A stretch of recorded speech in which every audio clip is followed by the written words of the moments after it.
Welcome to The Defense Rests, Under the Legal Lens, the podcast where we explore the intricacies of criminal trials through the lens of a public defender. My name is Rachel Diane. In this podcast, we'll be offering a unique perspective from the front lines of the courtroom. We will explore the strategies employed by defense attorneys, the tactics used by district attorneys, as well as the critical decisions that are made by judges that shape the outcome of a trial. And under the legal lens today is the People versus Ray Buckey and Peggy McMartin, also known as the McMartin Preschool Trial.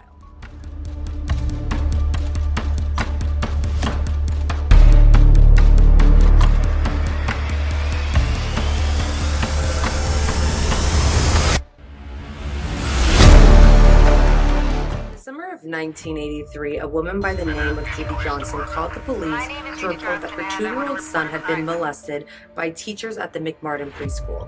So a police officer went out to the home of Judy Johnson to interview her son. All children in this case will not be named as they were minors, and their names were also redacted from all court transcripts in order to protect their identity. But a police officer went out to interview the child, and the child said that a teacher by the name of Raymond Buckey had molested him. Raymond Buckey was a 25-year-old teacher at the McMartin Preschool, which is where his family had been teaching for 25 years. The McMartin Preschool was owned by Virginia McMartin, who was his grandmother. From there, the child was taken to UCLA Hospital where a doctor examined him, and he said that there could be some consistencies with sexual molestation or sexual abuse to the 2-year-old child. So Judy Johnson had told the Manhattan Police Department that other children at the McMartin Preschool were also molested. So the Manhattan Beach Police Department decided to send out a letter to every single parent whose child was currently enrolled at the preschool and parents whose children were enrolled at the preschool previously. The letter was sent out on September 8th, 1983, and this is what the letter said verbatim. Dear parent, this department is conducting a criminal investigation involving child molestation, Penal Code 288. Ray Buckey, an employee of the Virginia McMartin Preschool, was arrested September 7th, 1983 by this department. The following procedure is obviously an unpleasant one, but to protect the rights of your children as well as the rights of the accused, this inquiry is necessary for a complete investigation. Records indicate that your child has been or is currently a student at the preschool. We are asking for your assistance in this continuing investigation. Please question your child to see if he or she has been a witness to any crime or if he or she has been a victim.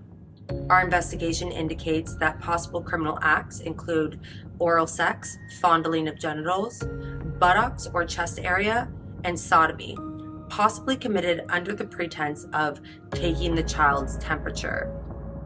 Also, photos may have been taken of the children without their clothing. Any information from your child regarding having ever observed Ray Buckey to leave a classroom alone with a child during any nap period, or if they have ever observed Ray Buckey tie up a child is important.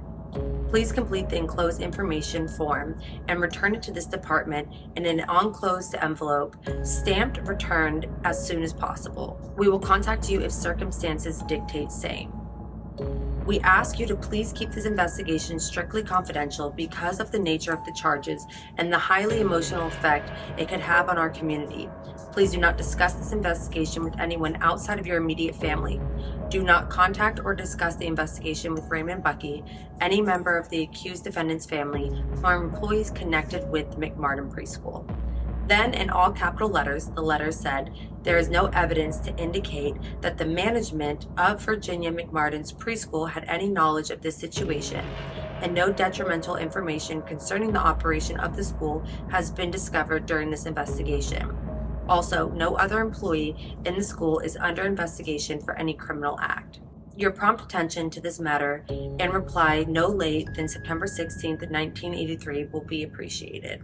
So from there, Ray Buckey was detained for questioning by the Manhattan Police Department, but he was released on September 7th, 1983 for a lack of corroborating evidence. In order to find evidence to back up the child's claim, the district attorney's office sent Kathleen McFarland to talk to the kids. She was a social worker and director of the Children Institute International, or CII. 59 days after the initial report by Judy Johnson, Kathleen McFarland, also known as Key, started interviews with the children.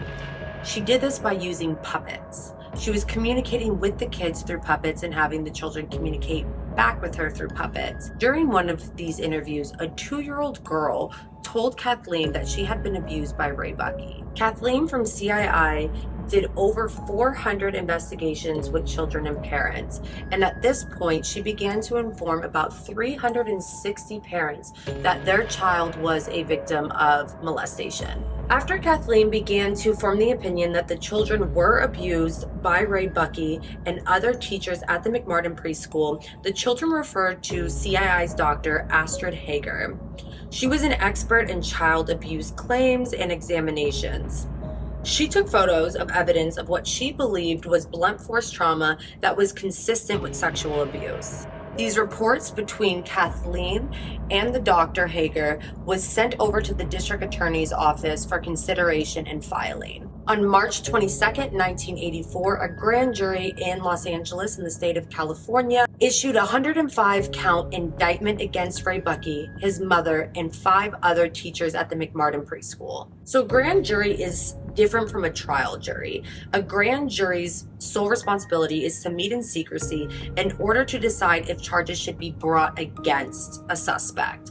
A trial jury is where suspects are already charged, they're already defendants, they're already in the legal process, and a trial jury's job is to decide guilt or innocence. Now, it's important to note what was happening in the district attorney's office at the time that these 105 counts were issued out. Because as always, surrounding the district attorney's office, there's always some sort of big political movement that is occurring at the time of these major cases that make it into the media. So at the time, the head district attorney, so the named district attorney of the entire county of Los Angeles, DA Vandekamp, he was appointed to Attorney General, so he was leaving the position at the Los Angeles District Attorney's office. A district attorney by the name of Robert Philibosian was appointed to be the interim DA until a head district attorney was elected in by the people. So at this time, Philibosian had decided, hey, I don't want to just be the interim DA, I want to be the head DA. I want to be voted in. So he was going to run against a man by the name of Ira Rayner. And polls were conducted at that time, and polls showed that the people of Los Angeles had already believed that Ira Rayner was the district attorney, and they had no idea who this Philibosian guy was. The polls also showed that the citizens' main concern at the time was child safety. Philibosian's advisors told him that he needed to get some really high-profile cases into the district attorney's office while he was the interim DA and get convictions in order to get his name out there to have a shot at winning this election. So shortly after Philibosian made it public that he was going to be running for the head district attorney, he went on TV and did a live press interview about the McMartin Preschool Trial case. He said that this case involved child pornography, child prostitution, and satanic rituals. He said, and I quote, "To obtain their silence, these people have told the children that their parents would be harmed. And in order to back up that threat, small animals were actually slaughtered in the children's presence in order to frighten them into submission." Although there was no evidence of this. In fact, all the evidence was pointing to the contrary, but Philibosian still went on TV and told this to the public. After Ray, Peggy, Virginia, and the teachers were indicted by a grand jury, there were 2 main defense attorneys that came forward to represent these individuals. One was by the name of Dean Gitz, and the other one was by the name of Daniel Davis. The defendants in this case were Virginia McMartin, Peggy McMartin Buckey, Ray Buckey, Peggy Ann Buckey, and teachers by the name of Mary Ann Jackson, Betty Rader, and Babette Spittler. They were charged with 115 counts of child abuse, which would later expand to 321 counts of child abuse involving 48 students instead of the 360 students that came forward. So at this time, none of the defendants were currently in custody, but they had to go do something that's called a bail hearing, right? And at this bail hearing on March 23rd, 1984, the judge said, if there's any case where there is to be no bail in a non-capital case, this is that case, and each of the defendants are therefore remanded without bail. They were physical, aggressive, harmful acts, and I did see a reference to a large knife being drawn across the chest of one child, bearing one child in a sandy area up to the chest who had to get himself out by digging himself out with his arms. The administration of drugs, threats to kill, generally the placement of sharp foreign objects into vaginal areas. I believe turtles and rabbits are being observed bleeding and then dying thereafter in front of the children. This was said by Judge Ronald of the Superior Court of California when he denied bail to all 7 defendants. So when you argue for bail, you have to argue for 2 things. It's a 2-pronged test in order to obtain some type of bail. The first prong is that you are not a flight risk, meaning that you have significant ties to the society that is going to make you show back up to court. This could be the fact that you were raised there, you've lived there for a long period of time, you have a steady job that pays your bills, you have family members, a spouse, children, whatever it is, but ties to the community to where you would not be able to leave the community, or you would not want to leave the community. The other prong in this is a danger to society. You have to be able to prove that your client is not an ongoing threat to society in order to obtain bail. And when you're at bail hearings, although there's a presumption of innocence throughout the trial, the only time it's not applicable is at bail hearings. When a judge is presiding over a bail hearing, he has to essentially take what the district attorney is telling him as true for the purposes of bail and bail alone. Because of interim DA Philibosian's press tour that he decided to do about this case, the media just ate it up. In fact, one of the main journalists that was all over the news about this case and was really gassing it up was actually dating Kathleen from CII. So he was getting a lot of inside information from her that he was posting on the media that nobody else knew about. And because of this, he became widely popular, won several awards for his journalism. And in fact, they did a poll taken throughout Los Angeles before the trial began in order to prepare, and 90% of the Los Angeles community believed that the 7 defendants were already guilty. When the defense attorneys were preparing for the trial and the preliminary hearing that will come before the trial, they put forth a motion demanding to have the district attorney's office and CII turn over all of the recorded videotapes that Kathleen took of the 360 children. CII really did not want this information released to the defense, and they urged the district attorney's office to fight against this. The district attorney's office did not know what was on the tapes at this time because they had not looked at the evidence. I don't know why. But they lost, and the judge ruled that this was a critical piece of evidence, and therefore it had to be turned over to the defense. This was ruled by Judge Ronald George on May 9th of 1984. So although he said that the tapes could be released to the defense, he didn't actually release it to the defense's possession. He released them to be watched by the defense and the defendants in a secured and specific location. Now, I know this sounds weird, but this is really normal for child abuse cases, especially child abuse cases that involve any type of rape or molestation. That type of evidence is never just turned over physically to the defense to have in their own possession. You usually have to meet up somewhere that is secured, very secured, in order to protect the children. In June of 1984, the interim DA, Philibosian, actually lost his bid for the head DA, and therefore he left public office and he opened up his own private defense firm. DA Ira Rayner, he was the one that actually won the DA slot and became the head district attorney, and therefore he inherited the McMartin Preschool Trial case 3 days before the preliminary hearing had begun. So on June 6, 1984, the preliminary hearing began. Judge Aviva Bob was presiding over the preliminary hearing.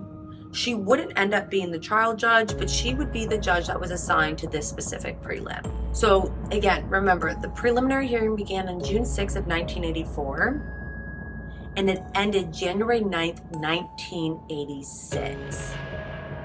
It ended with the judge ordering that all 7 defendants had to stand trial for every single count, 135 counts, that the district attorney had put forward. These counts were of molestation and conspiracy to commit molestation. This is the longest preliminary hearing in American history. Defense attorney Daniel Davis has given an interview about 15 years later after this trial ended, saying that it was actually him that made the preliminary hearing go on for so long, and the judge actually agreed with that. Daniel Davis, in his interview, said that the reason why he drug out the preliminary hearing to be so long was that because he needed to let as much time pass between the scandal and the scapegoat. But the preliminary hearing, all in all, cost the state of California $4 million. So a preliminary hearing applies to all felony cases. In essence, it's almost like a mini trial. The prosecution will have to call enough witnesses to the stand to put forth evidence through direct examination to establish that there's enough evidence to proceed to trial on the charges that they have charged against the defendants. The standard of proof is probable cause, which is an extremely low standard. And as many district attorneys joke around, because I have heard them joke around in a courtroom, they always say they can put a turtle on the stand during a preliminary hearing and win. So during a preliminary hearing, the defense is going to be able to cross-examine every single witness that the district attorney brings forward. They're also going to be able to present their own witnesses if they decide to. Now, most defense attorneys don't do this because they believe it's showing your cards to the district attorney. You're kind of letting them know what your defense is going to be. So instead, there's a few different other avenues that defense attorneys go down when conducting preliminary hearings. The first one is, like, obviously, they want to try to get some of the charges dismissed. They want to try to somewhat prove that there's not enough evidence to bring certain charges to trial. They also aim for something called a 17B. This is where we argue to have the felony reduced down to a misdemeanor. Now, this does not apply to all felony crimes. It's only going to apply to certain felony crimes that are called wobblers. A wobbler means that it could have been charged as a felony or a misdemeanor. And the final thing that defense attorneys like to do during a preliminary hearing is kind of go fishing for evidence. At this point in time, during the litigation process, the defense does not have all of the evidence yet. So what they want to do is try to probe as much as they can for these witnesses to see what evidence they can bring out to try to piece together what the district attorney is going to be arguing, what they're going to be presenting, to try to give them as much time in advance to prepare how to argue around the district attorney's arguments. So on January 22nd of 1985, 14 children were called to the stand and they began testifying at the preliminary hearing on behalf of the district attorney's office. Kids that were around the age of 2.5 to 4 years old would get on the stand and talk about alleged crimes that the McMartins would do, including the fact that they would say that the McMartins would drive them around random neighborhoods and they would bring them into strangers' homes and abuse them there and take photos of them while they were naked. They also said that the McMartins would get them in and out of school through these tunnels that were built under the school and went throughout the city. Another child said that there was a tunnel entrance in the bathroom. And there was a second child that also pointed to the same area that this child pointed to at the bathroom area for the girls' bathroom, saying that that is where the entrance of these tunnels began. The defense refuted this by pointing out through cross-examination of the police officers that police officers were actually sent out to the school and they could find no tunnels. There was even archaeologists that were sent out to the school. They dug in the backyard of the school, several feet down, and could not find any tunnels. They lifted up cement throughout the school and could not find any tunnels. They went into the bathroom where these children said was an entrance, and they could find no entryway into a tunnel at all. And that there wasn't any evidence that a tunnel had been closed up through the bathroom or that there had been any construction on this bathroom in years. In fact, the police said that they went to 9 different areas throughout the school for any concrete proof to back up the children's stories and found absolutely nothing pointing to any form of tunnels that could exist. At the preliminary hearing, some children testified that the McMartins were taking naked photos of them and selling it as well. But the defense refuted this by when they would cross-examine officers. The officer said that no, there was absolutely no evidence of this. And the officers admitted that, at the time of these allegations, they went and they thoroughly checked every single defendant's home. Ray's, Peggy's, Victoria's, and they couldn't find any photographic evidence of children. They looked through the schools, they looked through neighbors' homes, associates' homes, couldn't find any evidence of pornographic images of children. They even said that at the time that these allegations had happened, there was a huge kiddie porn traffic ring that was busted by the name of Catherine Wilson, and she was titled the Queen of Kiddie Porn. So the police poured through thousands and thousands and thousands of videos and images that this queen of porn had gathered throughout her reign of child trafficking and child pornography. And they said that they tried to match it up to any of the kids that were accusing the McMartins of these crimes, and that none of the kids matched any of the kids that were victims in this child pornography ring. There were also several children that got on the stand during this prelim and said that they were forced to play something called the Naked Movie Star game. One kid said, "I don't remember that game at all, never heard of it, I never played it, and I never saw it."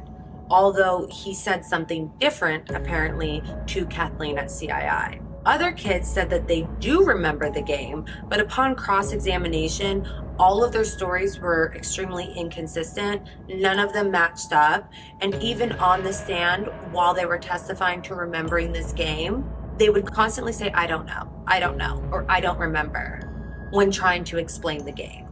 Another kid got onto the stand and said that Ray Bucky killed a horse in front of them with a baseball bat, and that a goat man was there watching the entire thing. She said that this was done at the preschool. Again, a police officer testified that they looked for animal remains, any evidence of blood at the preschool, and there was no such thing. Another kid said that he was taken to a car wash to be molested.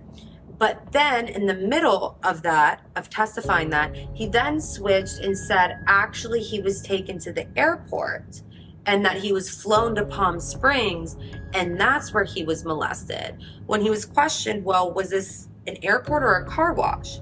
He said, no, it was an airport, but that the airplane didn't have any windows, so he thought it was a car wash. Another kid said that he didn't play the Naked Movie Star game, but that he played cowboys and Indians, and that the children were the cowboys and the teachers were the Indians, and that the teachers would put the cowboys, the children, in jail and would undress them and touch them inappropriately. When he was asked if there was any other games that he played, he said the alligator game, but he said that he couldn't remember who it was with. He was asked if anyone was taking pictures of these events, and he said yes, but he couldn't remember who was taking the photos. Now, the defense attorneys went in pretty hard on this kid with cross-examination, and they started off by saying, blank, so your mommy took you to a place called CII, and there's a lady there named Kathleen, and she showed you some pretty strange dolls and talked to you about penises, is that right? And he said yes. The defense goes on and says, so she told you that she thought that Ray had touched you on the penis, didn't she? The child said yes. And you said no when she asked you that, didn't you? The child said yes. I said no. And when you said no, she just kept asking you that same old question over and over again, didn't she? The child said yes. And eventually, after she kept asking you the same question and didn't like your answer, you finally went, well, yeah, Ray touched me on the penis. The kid said, yeah.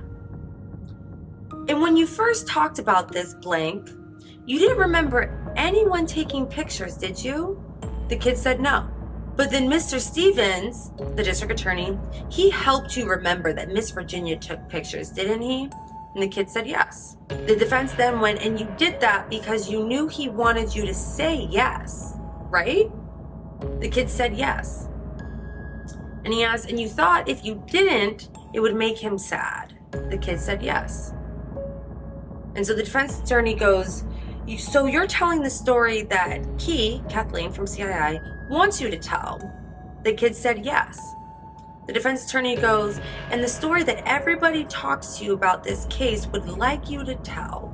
The kid said yes. Also during this preliminary hearing, there was a child that was called to the stand that said he was abused by Ray Buckey, even though he attended the school before Ray was ever a teacher there, and he was actually still in college before Ray withdrew from college. And during this portion, the defense actually showed one of the videos that they had obtained through CII while they were interviewing this child.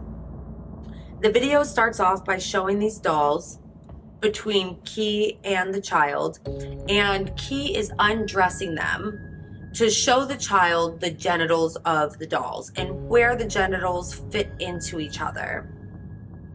And she's showing that the genitals have pubic hair and that the dolls have nipples and all of these other things. After showing these naked dolls and showing how penises can go into buttholes and penises can go into vaginas, she then showed this child a picture of Ray Buckey. And she asked, and I will read this from the transcript, "I'm going to show you a picture. Do you know him?" And the kid didn't respond. He just looked confused at the photograph. So Kathleen goes, "Do you remember him?" And he goes, "Yeah, I think." She then asks, "Was he a teacher when you were at school back then?" The kid goes, No, I don't think I remember him." Kathleen goes, "Look at his face." Kid looks back and contemplates for a while and answers no. Kathleen then asks, "Was he around maybe back then?" The kid looks really hard at the picture and then goes, "I didn't see him much, maybe once or twice." Kathleen then goes, "The older kids like you have to help the little kids because they're not as smart as you. And we found out some crummy stuff that happened to these little kids, some yucky secrets. Do you think you might be able to help us out?" And the kid goes, it didn't happen to me." And she goes, "No, it didn't happen to you." And the kid goes, "Somehow I can't remember. I'm not sure about it." Kathleen then goes, "Well, sometimes some of this stuff is really hard to talk about, and that's why we use puppets." She then put a puppet of a snake onto the child's hand, and she started using a puppet of a monkey. Kathleen then goes, "Hi, Snake. Some of the kids told us they played yucky games, and the teachers would touch them in some yucky places. Did anything like that happen to blank?" The kid answered, "To me, it didn't." "Didn't happen to blank?" The kid responds, "No, it didn't happen to me." Kathleen then goes, "Do you guys remember the tickle game?" The kid looks at her confused, and Kathleen goes, "Come on, your memory can't be that bad. All of your best friends said you played the tickle game." After no response and pure confusion on the boy's face, Kathleen goes, "What's the matter, Snake? Isn't your memory as good as theirs?" The kid goes, I remember the tickle game." Kathleen goes, "See, what a good memory." Kathleen then asks, "Maybe you should show us how the tickle game was played." The kid said, "We'd crawl around and they would try to get us. They'd go slow and, tickle us." Kathleen then goes, "Was it a naked game sometimes?" And the kid goes, well, they'd go like this, and they'd pull up my shirt and tickle my belly. That's all that happened." Kathleen goes, "That's all that happened?" The kid goes, "Yes." Kathleen then goes, "Okay, you guys remember the naked movie star game though, right?" The kid goes, it was some sort of fashion show, I think. We'd walk and turn around and around." Kathleen then asks, "What did the grown-ups do?" The boy goes, "I'm not sure. Maybe, I don't know, take pictures?" Kathleen then goes, "Boy, you're really something. Who was taking the pictures?" And the kid goes, "It was Ray, I know that." Kathleen then goes, "Amazing." Another kid testified that he was forced to touch Ray's penis and that Ray would have sex with his mom, Peggy, in front of the children, and that he was forced to touch Peggy's vagina. He also said that the teachers would remove them from the school and they would take them to a place called Harvey's Market or Harry's Market. The defense refuted this by showing investigation through the police officers and also through the defense's own investigations of this marketplace, and that the storage was completely visible to the entire store. It wasn't really a storage room. It was just kind of this extra smaller room that was connected to the market, and that it was directly visible to the cashier, and that the cashier said that he never saw any of these kids and he never saw Ray in their store ever. The same kid also testified that they were taken to St. Cross Church. He said that they were taken down the aisles and at the altar where they would put animals like birds and rabbits and chop them up into pieces, and that the people were wearing black costumes and wearing devil costumes as well, and they were forced to drink rabbit blood. But an investigation also went into the church, and the clergy members of the church said that there's no way that this could have happened, that there was actually a burglary that happened into the church years back, and ever since then, because the police wouldn't give the church surveillance cameras, they have had to keep their doors locked at all times besides when there was church ceremonies going on. And they said that it would be impossible that Ray and the school could have ever broken into this church, because there was actually 3 church members that lived in the church. But the police did an investigation there anyways, and no evidence showed up of any animal feces, animal blood, animal carcasses. There was no evidence of any dried blood anywhere throughout the church. There was no evidence that showed up that was able to corroborate this child's story. Another kid said that these children were forced to go to cemeteries by the McMartin and use tools to dig up dead bodies out of the cemeteries. When the child was asked to identify who made these children do this, he was given a photo lineup, and the child pointed to 2 different people who said that they were the abusers of the children and made them go dig up dead bodies in cemeteries.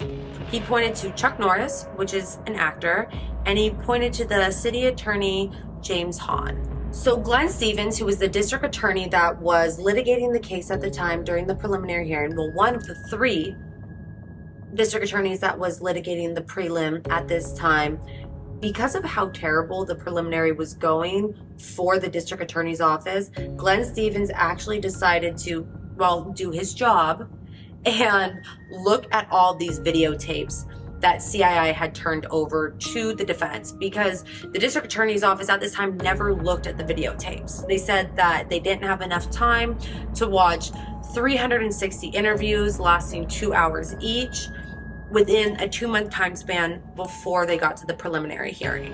And after watching these videotapes by Kathleen at CII, Glenn Stevens was disgusted. In fact, he was so upset that he urged the district attorney's office to drop all of the charges, and said that he did not believe that Ray Buckley or any of the other 7 defendants were guilty of this crime at all, and that in fact he believed that the children were fabricating the entire stories.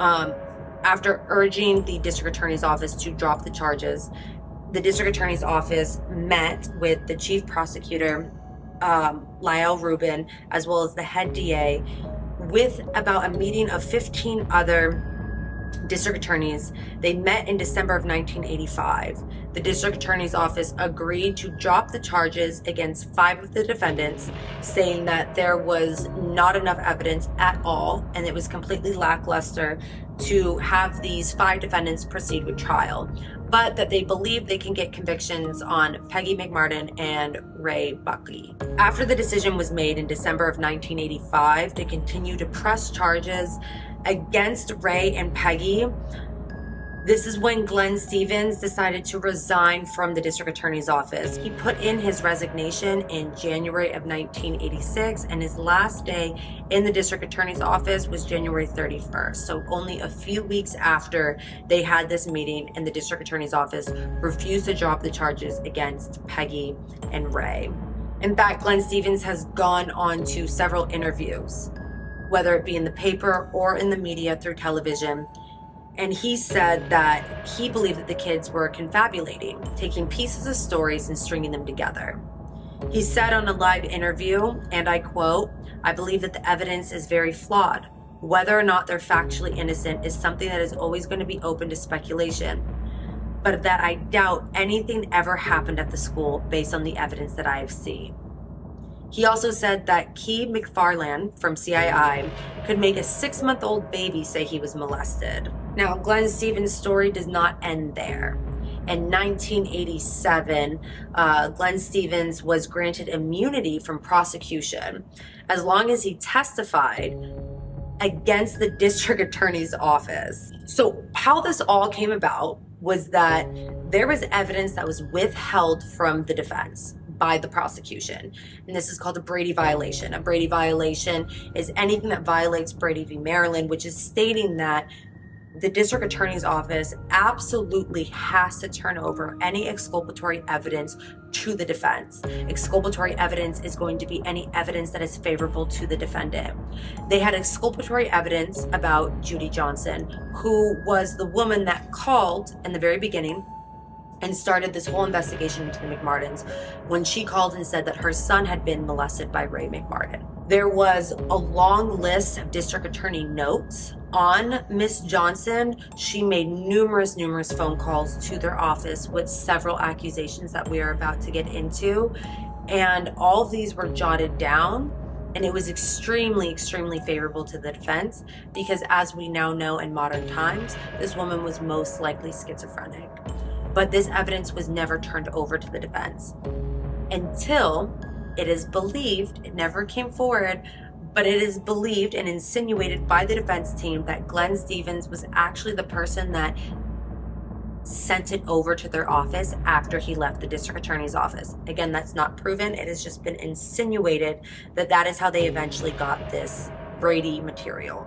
So after the preliminary hearing ended and all of the defendants were held to answer for 105 counts of child molestation and conspiracy, after that was over, the defense brought forward a motion for prosecutorial misconduct for this Brady violation. And they were trying to argue that not only should the prosecution's office be punished, but that all the charges against the defendants should be dropped, against Ray and against Peggy. So they called Glenn Stevens to the stand during this hearing. While on the stand, Glenn Stevens testified that in his notes, he wrote down that Judy Johnson had called him and told him that an AWOL Marine had been following her, broke into her house, and sexually molested her son and sexually molested her dog. Ms. Johnson also called and told him that she had been attacked on a trip and needed protection. Judy Johnson also called several different times. She called to say that her ex-husband had molested her son. She called again to say that several employees at a gym had sexually assaulted her son. And she also called to say that an LA school board member assaulted her son. None of this was turned over to the defense team. And the fact that the district attorney's office did not press charges against any of these other people that were accused of molesting her son out of fear that it would be too favorable to the defense and it would mess up the McMartin trial. Glenn Stevens also didn't turn over reports from Ms. Johnson when she was stating that Ray Bucky could fly and that her son was forced to drink blood and take part in satanic rituals, and that the McMartin teachers put staples in his ears, his nipples, and his tongue, as well as scissors in his eyes. Judy also claimed that Ray would cut the heads off of babies, burn their brains, and then force the children to eat the burned brains of babies. There was also a lot of other bizarre statements that Judy would call and make to the district attorney's office, stating that Ray Bucky and the rest of the McMartin family at that school would make her son pull the tail of lions, like the animal lions, yeah. And that they would have to put Tampax, like the tampons, that they would have to put tampons up the anuses of goats. During this prosecutorial misconduct hearing, Glenn Stevens testified that he thought that the head district attorney that was prosecuting this case, Lyle Rubin, had turned over this character evidence to the defense, but that he had later learned that she actually, in fact, did not turn it over. Testified that Lael Rubin would withhold evidence not only from the defense, but that she would withhold the evidence from her own colleagues in the district attorney's office as well. And that when they would ask her if this information had been turned over to the defense, when they were getting the defense inquiries, she would almost brush them off and been like, well, we haven't gotten there yet. He further testified that he was under orders from his office to advise the police and the investigators to not turn over any other information regarding any other suspects that could possibly be liable for these allegations if it did not have to do with Ray Buckey and Peggy McMartin. He also testified on the stand that after the preliminary hearing and seeing all of the evidence, that he no longer believed that Ray was legally guilty. Again, this hearing was for prosecutorial misconduct to see if the district attorney's office intentionally withheld or hid information from the defense, and that it would be unfair to continue to prosecute Ray and Peggy. The judge concluded, hey, there's no prosecutorial misconduct here. I'm going to dismiss all charges of that. They didn't intentionally not turn over this evidence to the defense. They've just been really swamped. They said they've been really swamped with this case, so they just bypassed it. It was a slip of their mind. No prosecutorial misconduct here. We're not dismissing the charges. We're not going to punish the district attorney's office by any means. But the judge did rule that Ms. Johnson was a key witness for the defense, and that the defense would have the right to examine her and put her on for trial. Unfortunately, Ms. Johnson died on December 19th of 1986. She actually died a day before she was supposed to come testify at trial. She died from an alcohol overdose and kidney failure that is related to alcoholism, and that apparently she had been a heavy alcohol consumer and struggling with alcoholism and schizophrenia for a significantly long time. So on July 17th, 1987, the opening statements began. Because the defense lost their motion for prosecutorial misconduct after the prelim, they had to go forward with trial. So as always, the district attorney always goes first in their opening statements because, again, they have the burden to put on a case. And as we know from previous videos, opening statements are not arguments.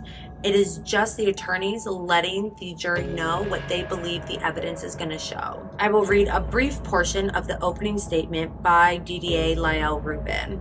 She goes, "Betrayal. These innocent children placed their trust in these two teachers, and the teachers betrayed them. One mother observed her two daughters performing oral copulation on each other. Another saw a sore rectum in her child. One mother will tell you that she saw her daughter masturbating with a wooden pole. One mother will tell you that her children had nightmares. One mother will tell you that her child had a rectal fissure. Another mother will testify and tell you that she saw bloody stool when her child went to the bathroom. The people will ask you to bring back verdicts on all 100 counts for guilty."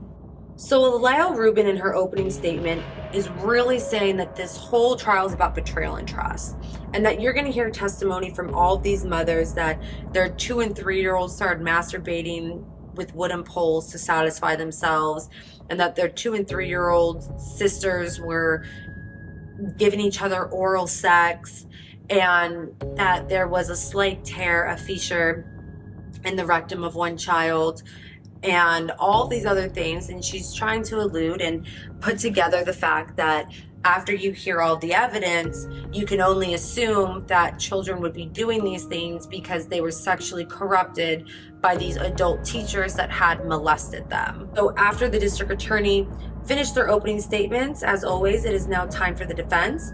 The defense has a couple of options. They can either give the opening statement right away, they can waive an opening statement and not give one at all, or they can reserve their opening statement to give it before they put on their defense. But as 99% of defense attorneys, these defense attorneys decided to present their opening statements right after the district attorney's office. Dean Gitz, who was the attorney for Peggy McMartin, he opened next. The people interviewed 450 children and 150 adults. Also, 49 lineup photos were prepared. Bank account records were seized and examined. 82 locations were photographed, 1 church was investigated, 3 churches were implicated, 2 food markets, 2 car washes, 2 airports, and 1 national park. Thousands of pornographic photos and movies confiscated by the police were examined in a search for pictures of the McMartin children. Laboratory tests were conducted of 20 blankets from the school, children's clothing, sheets, rags, and a long list of other items, including mops, kitchen rags, notebooks, soil samples, sponges, animal bones, quilts, underwear, and an archaeological dig was conducted. All of these investigations came up negative. They were looking for secret tunnels, trapdoors. They conducted surveillance of Ray Buckey, his family, and friends, which consumed 135 hours.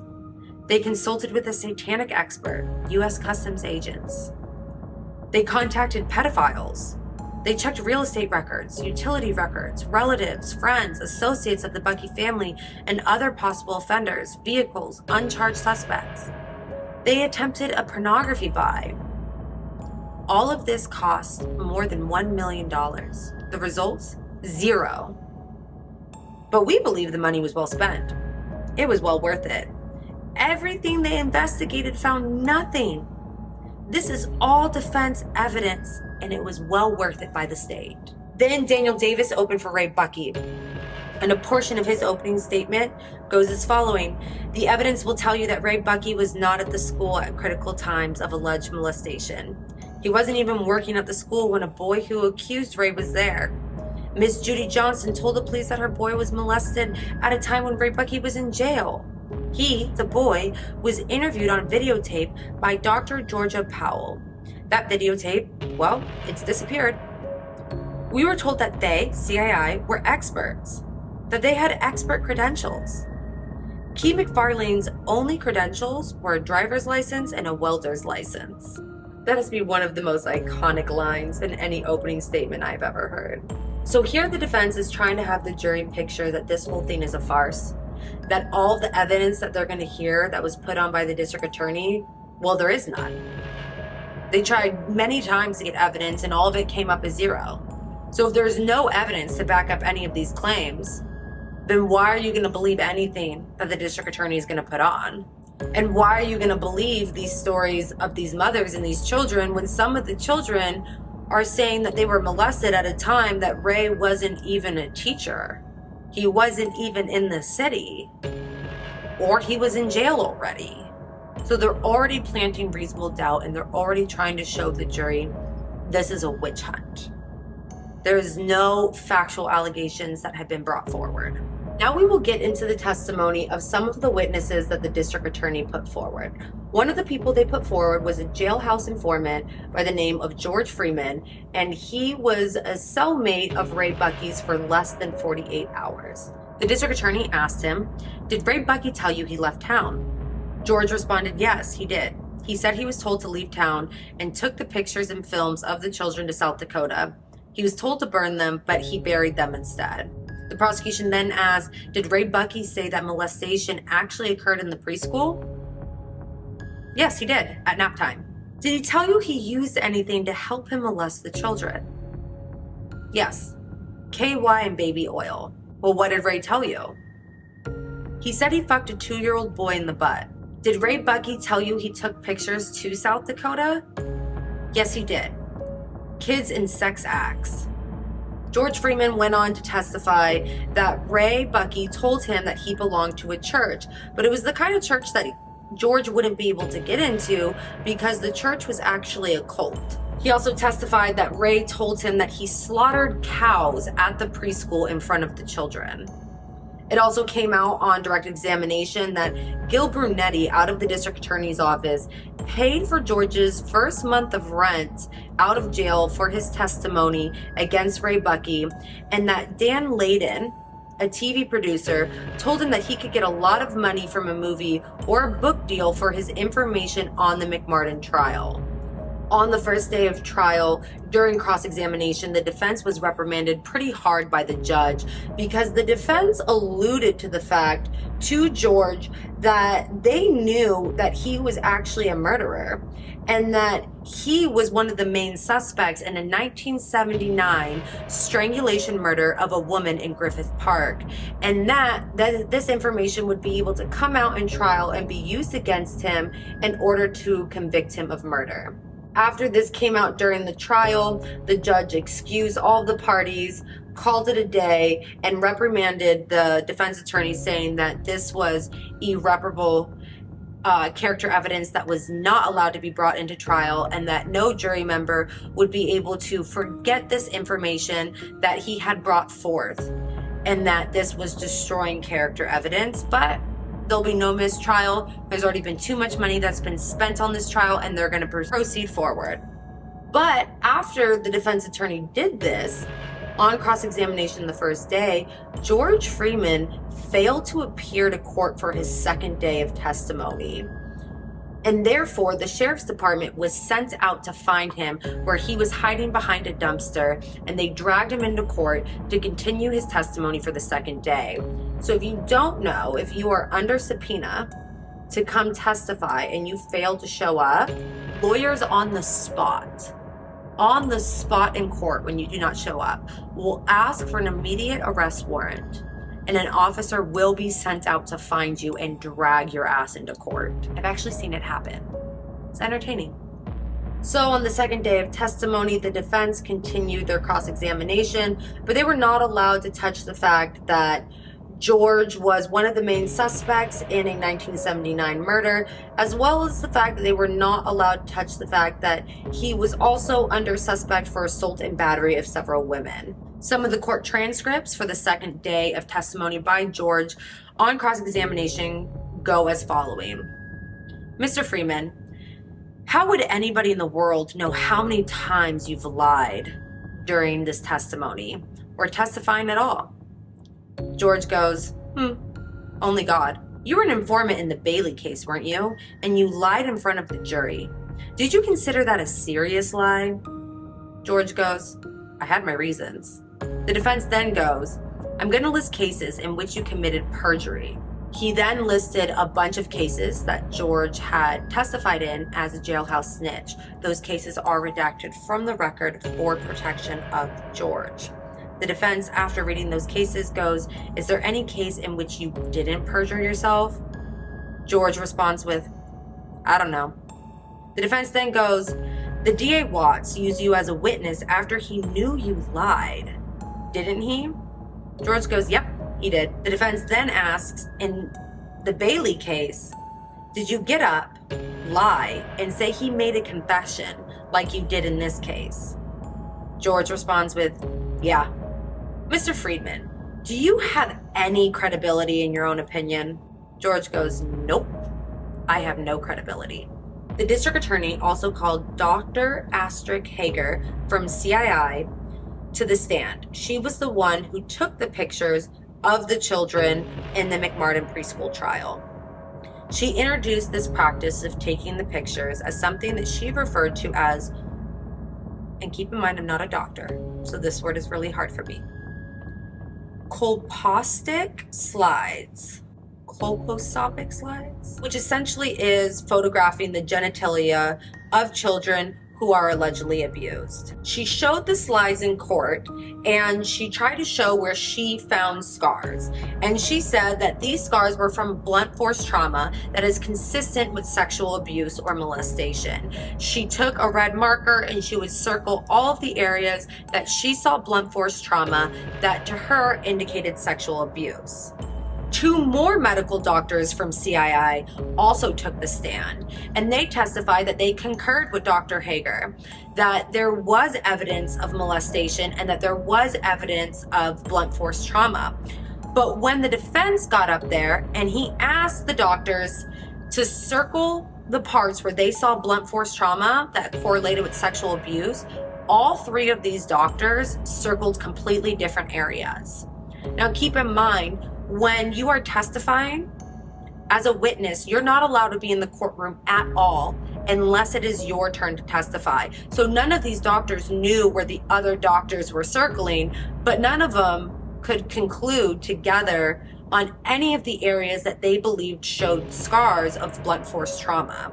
Furthermore, when the defense put on their case, it was pointed out through their own experts and their own doctors that there's not a single doctor out there outside of CII who concludes or corroborates that these pictures show blunt force trauma and child molestation.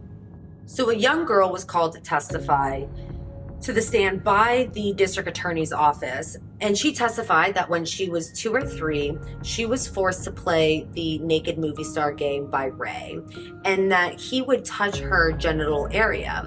She also testified that Ray brought in a cat into the classroom on the very first day that he made her play the naked movie star game, and that he gutted the cat through the cat's stomach and said that if she were to tell anyone about their naked movie star game, that she would end up like the cat. When this young girl was cross-examined by the defense, she said that she actually had no memory at all of the naked movie star game or any molestation that had ever happened to her until a woman by the name of Sean from CII made her remember those memories. And that she told Sean that nothing happened to her, but after hours of interviews with CII and the district attorney's office, that she now remembered the naked movie star game. Some of the testimony from the court transcripts goes as following. The defense attorney asked the young girl, "You have friends that went to CII?" She says, "Yes." "And they told you about yucky secrets?" She responds with, "Yes."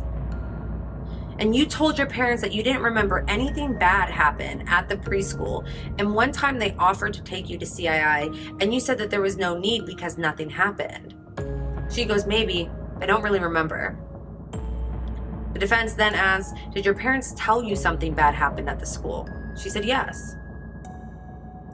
So because of this, you had a sense that something bad happened at McMartin, but you couldn't remember until Sean at CII told you about the naked movie star game? She says, "Yes." She goes on to testify to the defense that the prosecution had come to her house over 7 times just recently, and much more before that, leading up to the preliminary hearing, to talk to her anywhere between 2 to 4 hours at a time to go over their questions and give an outline for her testimony. A small excerpt from that cross-examination goes as following. "I want to get to the people you had discussions with before the preliminary hearing. Christine Johnson from the district attorney's office. You had about 3 meetings with her before the prelim, and you talked about statements on the videotape." The girl responds with, "Yeah, something or other."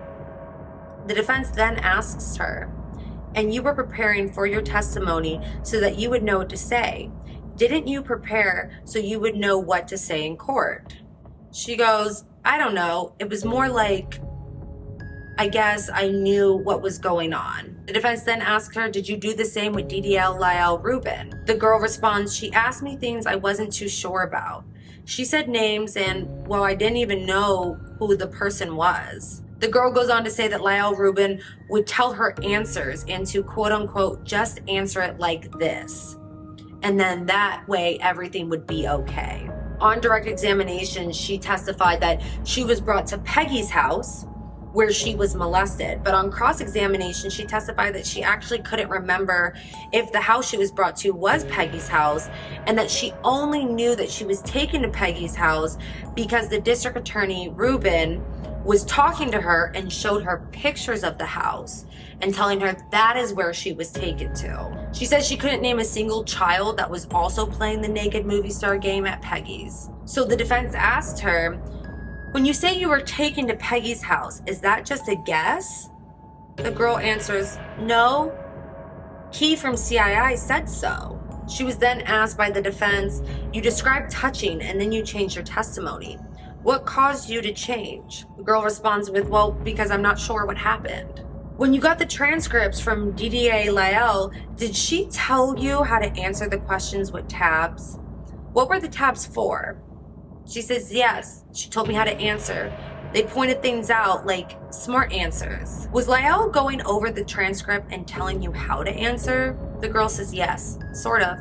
A different kid came to the stand on direct examination and said that he was molested by Ray, that Ray would touch his penis, and that Peggy, Ray's mom, would be standing in the doorway during this time with her bra on. He also testified that he was forced to play the naked game as well. But cross-examination revealed that this child actually didn't remember any molestation or any of the answers to any of these questions until the district attorney and CII met with him. On cross-examination, he was asked, "Did you go over your answers with Lyle Rubin?" The kid said yes. "Did she go over the questions with you and you practiced the answer?" The kid said yes. "Some of the answers you gave, you talked about with Ms. Rubin, is that right?" The kid said yes.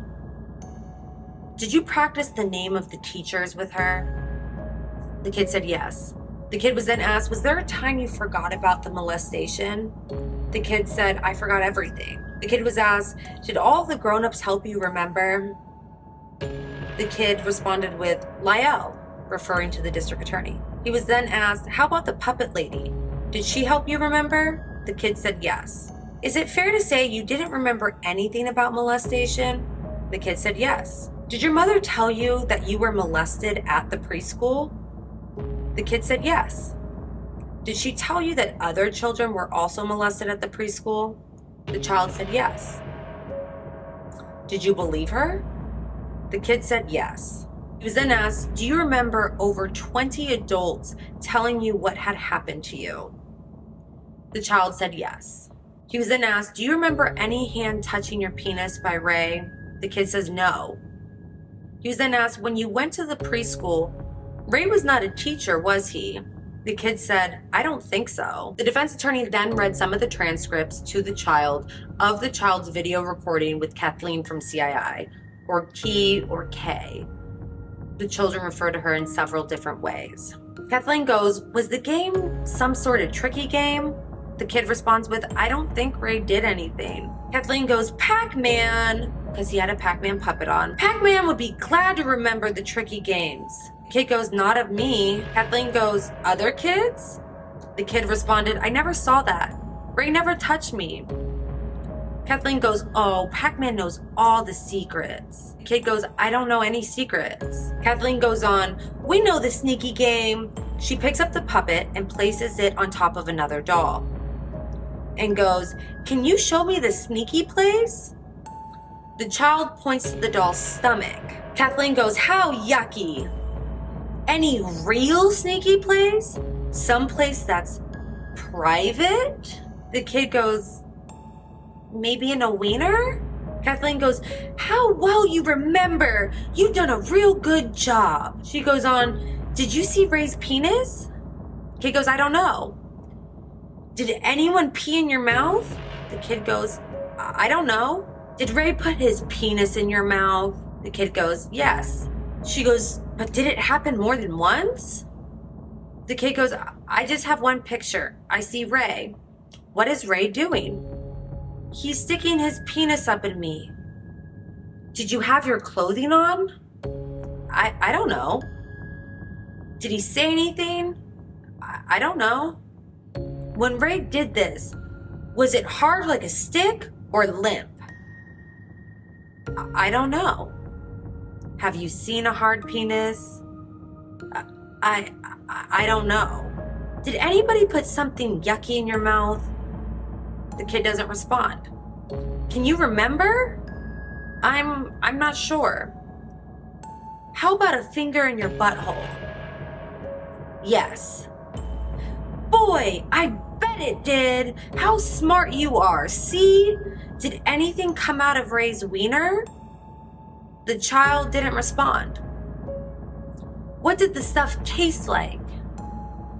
He never did that. So prior to the trial and prior to the preliminary hearing, Kathleen McFarlane went on to several interviews for years, talking to huge news stations, and she described herself as the savior of these children, and that she had to tell the truth for these children and she had to save them. And she would go on telling these interviews that she was a therapist and she specialized in psychology for children of sexual abuse. So when she was called to the stand to testify during trial, One of the first things that the district attorney had to do was kind of get ahead of the defense attorney and try to rehabilitate Kathleen as much as possible, because all of these things she said were inaccurate and not true. So on direct examination, she clarified that she's not a therapist or a psychologist, that she's just a social worker and a director of the Child Sexual Abuse Center at the Children's Institute International, or CII. She said that she obtained her bachelor's degree in fine arts in Ohio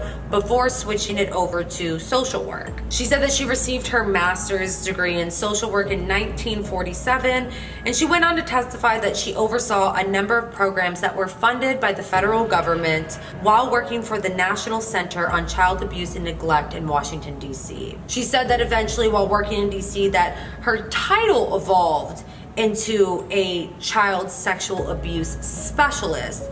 And that's what she meant when she went on TV saying that she was a psychologist and a specialist in abused children. She goes on to testify all about her credentials and all about the studies that she's done and the research that she's conducted, and that because of all of this research, it actually makes her qualified to tell 360 parents that their child was molested at preschool. She goes on to explain her methods and how she used the puppets in order to get the children to open up. She testifies that the puppets are a way to make it easier for children, because when the child is using a puppet to talk to her, it's as if these bad stories didn't actually happen to the child, but it happened to the puppet instead. And she goes on to testify that, children sometimes need direction and they need leading questions in order to get them to feel safe and brave to open up about abuse. So the defense had an absolute field day with Kathleen. In fact, they dubbed her the Puppet Girl, and that name just kind of stuck with her for the rest of her career, is the Puppet Girl. So here the defense needs to do multiple things. They not only need to show that her credentials are absolutely abysmal and that she's nowhere near a therapist or a psychologist, and that she should not be making any medical decisions regarding abuse by any means, or any mental health decisions at all, because she has no license, no credentials, no educational background for it. But they also need to show and prove that none of the children actually said that they were abused, that all of the children she interviewed actually said no, that this never happened, and that the children were saying that for hours until Kathleen just kept repeating it and then insulting them if the children didn't give the answer that Kathleen was looking for. And that the only time the children would receive praise from Kathleen is when they answered her questions in the affirmative. The defense did a lot of their cross-examination while using transcripts from the audio that Kathleen was recording when she was interviewing the children, as well as showing the interviews themselves. While showing the videotapes, they were showing the jury and making Kathleen answer to the fact that before any questions of child abuse even came up to the children, Kathleen was telling the children that Ray is a bad guy, that Ray did some yucky stuff to the children, and she would have the children beat up the doll that represented Ray and punch him multiple times, calling him a bad guy, and then they would jump into the interview. The defense asked her multiple times, don't you think that before ever having an interview or a discussion about abuse, you're just having these 2 to 5-year-olds beating up a doll, saying that Ray is bad and does yucky, inappropriate things to their privates? Don't you think that's inflammatory and it's going to make the child believe he's a bad guy even if he's not? Kathleen says no, that that's not true, that there's no research or science that backs up that theory, and that it was just therapeutic for the children to get their anger out. The defense also showed through the recorded tapes that Kathleen would make the children use black dolls to represent Ray and Peggy, while she would make the children use white dolls to represent themselves. Now, this reason is really, really important, and it's important to understand, because it may not seem like a big deal at all to have this connotation of a defense attorney saying, because you're using a black doll, you're racist, and she's saying, I don't connotate racism with any colored doll. But the reason why this is important, and the reason why she did what she did, and keep in mind this was in the 80s, why she was having the children use black dolls to represent child molesters and white dolls to represent the victims, was actually a huge thing and a huge scientific study that was actually conducted prior to this for several decades. So, in 1954, Brown versus Board of Education was decided by the Supreme Court. And while they were having deliberations, while the Supreme Court was deliberating on this case, and while there were arguments on behalf of Brown versus Board of Education, the Supreme Court thoroughly analyzed the black doll experiment. This experiment was done by a number of scientists who were studying the effects of segregation on black children. And during these studies, which happened over a decade of studying, children would be handed 4 dolls. 2 of the dolls were black and 2 of the dolls were white. The children were then asked, show me which doll is a bad doll and show me which doll is a nice doll. The children, black and white children, would show the white dolls as being the nice dolls and the good people dolls, but they would show the black dolls as being bad and dangerous dolls, and that the black dolls were undesirable. This was a study that was widely known. It was of huge discussion and topic for several decades, and Brown versus Board of Education is a landmark Supreme Court decision that shocked the whole world. Kathleen is saying that she's an expert in everything to do with children's psychology, and therefore Kathleen would know about this experiment and would know that because of segregation and because of racism, especially during this time, that she would know that children correlated black dolls with being bad people and white dolls with being good people. The defense also used her tapes to show that the only reason why Kathleen was able to interview 400 children is because she would have the kids that she was interviewing play what she called the horsey game. She would show the children pictures of their classmates at their preschool, so pictures of all the kids that they knew, and she would say, point to the kids that Ray touched their private parts too. Point to the kids where Ray made them naked. And so the kids would just start pointing to a bunch of classmates that they knew. Kathleen would then call the parents and say, I think your child was molested. You need to bring them down for me to interview. The defense attorneys also read transcripts from her recorded interviews where she was actually the one that made up the name Naked Movie Star Game, and that the children actually weren't the ones that made up that name. Defense read the transcript and it went as following. All right, Mr. Alligator, are you going to be this stupid? And then after she insulted the child, calling the child stupid for not knowing what the movie star game was, she then, and the defense attorney asks, and then you introduce in your own words, not his, the Naked Movie Star Game, correct? She says yes. The defense also introduced transcripts where when she would be asking the children of these games that they were playing, after they were being called stupid, after they heard what the Naked Movie Game was, after they were like, okay, yeah, like we did play that, she would ask them, well, did you play any other games? Some of the children would be like, yeah, we played tug of war. And Kathleen would be like, was it naked tug of war? Were you tied up naked? And the children would say no. And Kathleen would be like, I know you were tied up naked. Who took the photos of you? Was it Virginia? Was it Peggy? Peggy took naked photos of you, didn't she? And so the children would answer with yes. One of the witnesses that was a child that testified saying that Ray had anal sex with him, the videotape was introduced through Kathleen. So this videotape was not introduced to the child, it was introduced through Kathleen. On the video, it actually showed Kathleen had 2 dolls. One was Ray and one was another male doll. And she showed that the dolls both had penises and they both had holes where their buttholes are. And she would show the children how to have anal sex with the dolls. She would show how to put the penis into the other doll's butthole and have anal sex. The video then plays and the audio goes as following. Kathleen goes, when Ray comes out, what does Ray do? How does something get into that little hole, referring to the anus? The boy goes, well, nothing gets into that little hole. Kathleen goes, remember when we figured all that out? I showed you. The The boy goes, let me think. Kathleen goes, remember that? While pointing to the penis. How did that get in there? Pointing to the anus. Let's just show how that happened. It'll be easy. How did it happen? The boy goes, Ray kicked me? And she continues this questioning until the boy says that Ray put his penis in his butthole. Here is a transcript of the video recording that the defense also introduced with Kathleen as well. This was an interview that she did with an 8-year-old boy. Kathleen goes, Mr. Monkey's a little bit chicken, and he can't remember any of the naked games. But we think you can, because we know naked games that you were around for, because the other kids told us, and it's called Naked Movie Star. Do you remember that game, Mr. Alligator, or is your memory too bad?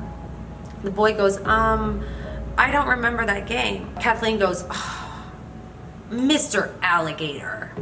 The boy goes, well, it's a little song that me and heard of. Kathleen goes, oh. The boy goes, well, I heard out loud someone singing Naked Movie Star, Naked Movie Star. Kathleen goes, you know that, Mr. Alligator? That means you're smart, because that's the same song that other kids knew, and that's how we really know you're smarter than you look. So you better not play dumb, Mr. Alligator. The boy goes, well, I didn't really hear a whole lot. I just heard someone yell it from out in the, I don't know, someone yelled it? Kathleen goes, maybe. Mr. Alligator, you peeked in the window one day and you saw them playing it. I know you do. And maybe you could remember and help us. The boy goes, well, no, I haven't seen anyone playing Naked Movie Star. I've only heard the song. Kathleen goes, what good are you? You must be dumb. The boy goes, well, I don't know really. Remember seeing anyone play that because I wasn't there when when people are playing it. Kathleen goes, you weren't? You weren't? That's why we're hoping maybe you saw. See, a lot of these puppets weren't there, but they got to see what happened. The boy goes, well, yeah, I saw a lot of fighting. Kathleen goes, I bet you can help us a lot though. Because like Naked Movie Star is a simple game because we know about the game. Because we just had 20 kids tell us about the game just this morning. A little girl came in and played it for us and sang it just like that. Do you think if I asked you a question, you could put your thinking cap on and you might remember, Mr. Alligator? The boy goes, maybe. Kathleen goes, you could nod your head yes or no. Do you remember who took the pictures for the Naked Movie Star game? That'd be a great thing to feed into this secret machine, pointing to the video camera, and then it would be all gone, just like all the other kids. You can just nod whether you remember or not. See how good your memory is. The boy nods the puppet's head. You do? Well, that's remarkable. I wonder if you could hold a pointer in your mouth and then you wouldn't have to say a word, and boy, wouldn't have to say a word, and you could just point. The boy then places a pretend camera on an adult male nude model using the alligator puppet, insinuating that, I guess, Ray took the photos. And the boy goes, well, sometimes he did. Kathleen goes, can I pet you on the head for that? Look what a big help you can be. You're gonna help all these little children because you're so smart. Okay, did they ever pose in funny poses for the pictures? The boy goes, well, it wasn't a real camera. We just played. Kathleen goes, Mr. Alligator, I'm gonna ask you something here. Now, we already found out from the other kids that it was a real camera, so you don't have to pretend, okay? Is that a deal? The boy goes, yes, it was a play camera that we played with. Kathleen goes, oh, and it went flash? The boy goes, well, it didn't exactly go flash. Kathleen goes, it didn't exactly go flash. Went click? Did little pictures go zip and come out of it? The boy goes, I don't remember that. She goes, oh, you don't remember that? Well, you're doing pretty good, Mr. Alligator. I gotta shake your hand. So after the district attorney rested, the defense then put on their own case, and they called several witnesses, including an actual psychologist, an actual licensed psychologist with a medical degree in psychology, to come and testify about the interviews at CII. This expert had watched every single video, every single hour of all 400 of these tapes. The defense expert said that after watching these tapes, not only was he disturbed, but there was no scientific background behind their methods, and that in fact their methods were counterintuitive. And that while watching it, he actually paid attention to the amount of verbiage that came out of Kathleen's mouth versus the amount of verbiage that came out of the child's mouth. And he said that Kathleen dominated the conversation and that she actually was the one leading the children into the conversation. And that because these children were verbal children and very willing to talk, very open to talk, that there was absolutely no need for any type of leading conversations to happen by any sort of therapist or interviewer at all. He said that the more that they were interviewed and the more that they were told these stories and the more that they were kind of forced into these conversations, it actually contaminated everything that the children said. He goes on to talk about his studies and talk about the science that relates to how contaminated that Kathleen actually made these children. And he said that these children probably do actually believe they were molested now, and that they may have these thoughts that they're going to be trying to unravel for the rest of their lives because children are so impressionable at this age, and because they believe almost anything that is told to them and they don't know any better. Every single thought that they have after this in regarding to this specific situation is completely contaminated. The doctor goes on to say that everything that was done in these interviews go completely against science, completely against medicine, and go completely against the practice of psychology or therapy. He goes on to say the reason why this was so bad was that because your task is really to find out that information. What is the child saying? What does the child remember? The more you use an interviewer to affect that or provide them with information that can contaminate them, the less you can rely on anything you get out of them. These interviews did not flow in the direction of the child. In other words, typical child evaluation interview, you let the child talk and you follow their lead. You keep them speaking, not you.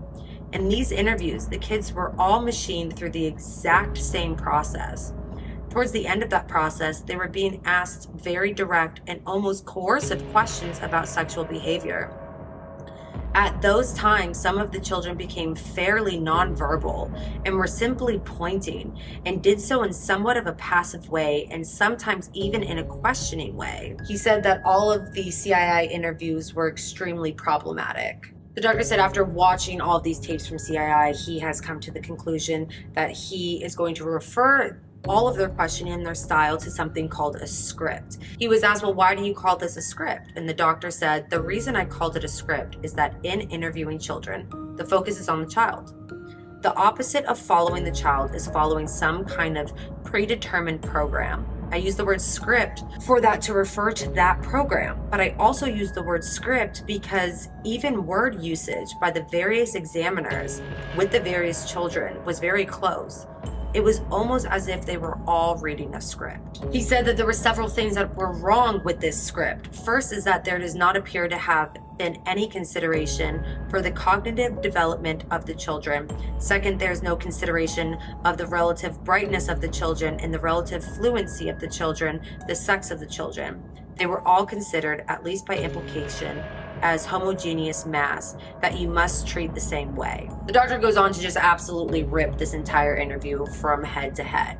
But he testified for days about how terrible this was and how it went completely against science and how none of the answers that the children gave were authentic, that they were coerced, and that these children weren't even sure what they were saying or what they were doing. So Ray Bucky and Peggy McMartin were also called to the stand by the defense.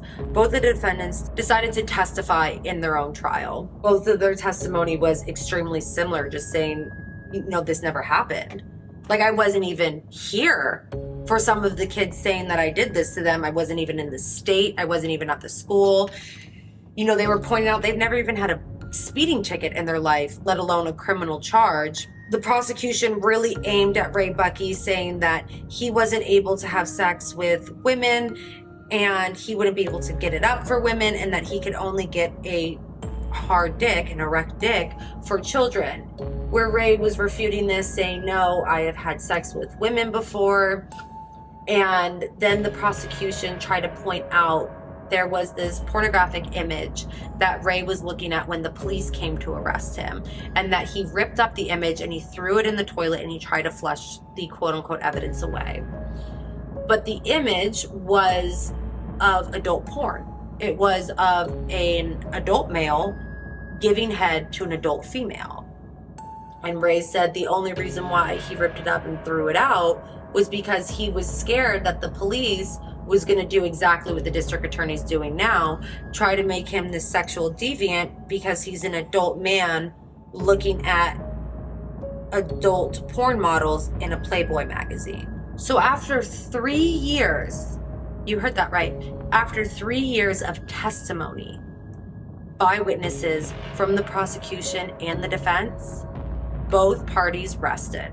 And after 6 years and 6 months after the initial report came out from Miss Johnson, both parties gave their closing arguments, and then the verdict from the jury came in. So the jury came back on all counts except for 13. 13 of those counts were a hung jury. But the rest of the counts, the rest of the excessive over 100 counts for each defendant was not guilty. But the district attorney's office didn't want to back down from here. They have already spent an exorbitant amount of money on this trial. They had already hyped it up to the public, and to get not guilty counts on every single charge except 13 of them that were hung, they decided they were going to recharge the case. But they were not going to have Peggy be on the stand again. They weren't going to have her be a defendant.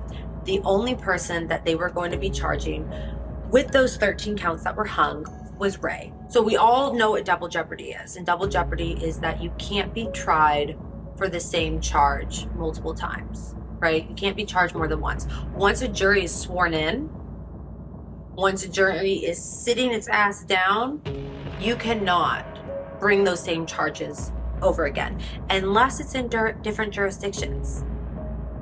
You could bring them on the federal level in the state of California, but you cannot bring them on the state level in California, right? But the federal government is not involved in this, so that is a bad explanation. I can find a case that will explain this better. You can also not charge any new crimes that come from the nexus of what you originally charged with, right? So if they try to now charge him for rape of all of these children instead of just molestation, they wouldn't be able to do that because of double jeopardy, because the rape is stemming from the nexus of the action that they had already gone to trial on. But if a jury comes back hung, the district attorney is allowed to recharge those hung charges. So the second trial for Ray Bucky began for those 13 charges that he was hung on. This trial only lasted 3 months, and the jury came back deadlocked. So once again, Ray Bucky was hung on all 13 counts for a second time. From there, the district attorney's office decided to not recharge the case, and they decided to dismiss all 13 charges against Ray Bucky. In total, the McMartin Preschool Trial took 7 years to prosecute. It is the longest trial in American history and the most expensive trial. It cost the state of California $15 million to prosecute this criminal case across 7 years. And the longest criminal trial in American history ended with no convictions. And with that, the defense rests.